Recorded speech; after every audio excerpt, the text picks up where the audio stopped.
In today's video, I'm going to teach you how to add a folder to chat in Visual Studio Code. This is really helpful if you're using an AI or chat extension inside VS Code and you want it to understand and work with all the files in a particular folder instead of just a single file. First, make sure Visual Studio Code is installed and updated on your computer.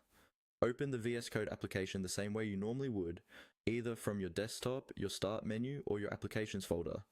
Once it launches, give it a moment to load your last workspace or open folder if you have one.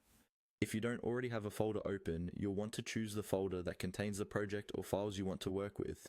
You can do this by going to the top menu and opening a folder, or by dragging a folder from your File Explorer directly into the VS Code window.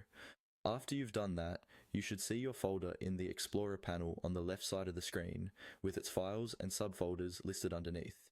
Now, take a moment to identify the specific folder you want to add to chat.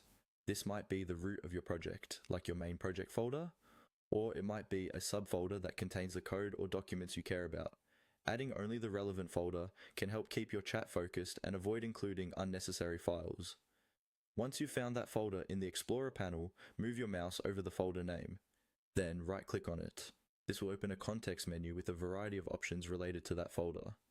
In that context menu, look for the option that says Add Folder to Chat. The exact wording may vary slightly depending on the extension you're using, but it should clearly mention adding the folder to chat. Go ahead and click that option. After you click Add Folder to Chat, your chat extension will typically start indexing or scanning the files inside that folder. This may take a few moments for larger projects.